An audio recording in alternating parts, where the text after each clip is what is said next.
आप सभी को कार्तिक मास की हार्दिक शुभकामनाएं। कार्तिक मास कथा अध्याय 25। ओम नमो भगवते वासुदेवाय नमः। सुना प्रश्न ऋषियों का और बोले सूत जी ज्ञानी। 25वें अध्याय में सुनो श्री हरि की वाणी। धर्मदत्त जी का कथन। आगे की कथा।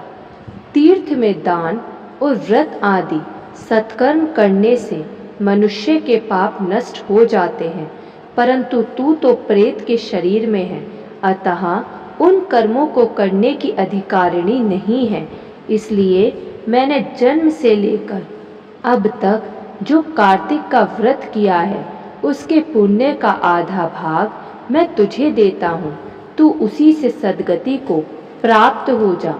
इस प्रकार कहकर धर्मदत्त ने 12 अक्षर मंत्र का श्रवण कराते हुए तुलसी मिश्रित जल से ज्यों ही उसका अभिषेक किया, त्यों ही वह प्रेत योनि से मुक्त हो प्रज्वलित अग्नि शिखा के समान तेजस्विनी एवं दिव्य रूप धारिणी देवी हो गई और सौंदर्य में लक्ष्मी जी की समानता करने लगी। तदंतर उसने भूमि पर दंड की भांति गिरकर ब्राह्मण देवता को प्रणाम किया और हर्षित होकर गदगद वाणी में कहा, हे द्विजश्रेष्ठ, आपके प्रसाद से आज मैं इस नरक से छुटकारा पा गई। मैं तो पाप के समुद्र में डूब रही थी और आप मेरे लिए नौका के समान हो गए। वह इस प्रकार ब्राह्मण से कह रही थी कि आकाश से एक दिव्य विमान उतरता दिखाई दिया। वह अत्यंत प्रकाशमान एवं विष्णु रूपधारी पार्षदों से युक्त था। विमान के द्वार पर खड़े हुए पुण्यशील और सुशील ने उस देवी को उठाकर श्रेष्ठ विमान पर चढ़ा लिया। तब धर्मदत्त ने बड़े आश्चर्य के साथ उस विमान को देखा और विष्णु रूपधारी पार्षदों को देखकर साष्टांग प्रणाम किया। पुण्यशील और सुशील ने प्रणाम करने वाले ब्राह्मण को उठाया और उसकी सराहना करते हुए कहा, हे द्विजश्रेष्ठ, तुम्हें साधुवाद है, क्योंकि तुम सदैव भगवान विष्णु के भजन में तत्पर रहते हो, दीनों पर दया करते हो, सर्वज्ञ हो तथा भगवान विष्णु के व्रत का पालन करते हो।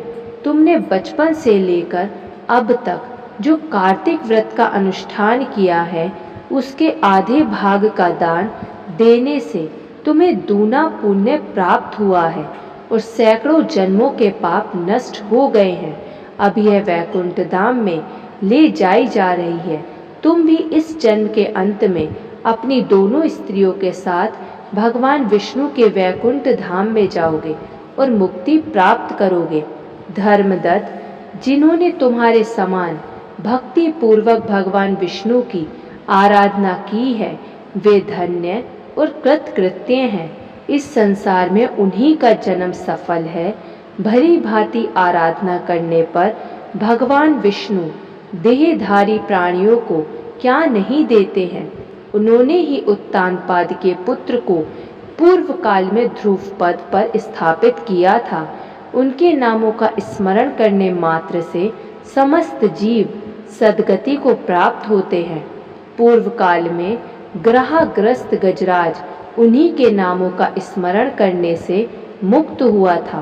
तुमने जन्म से लेकर जो भगवान विष्णु को संतुष्ट करने वाले कार्तिक व्रत का अनुष्ठान किया है, उससे बढ़कर न यज्ञ है, न दान और न ही तीर्थ है।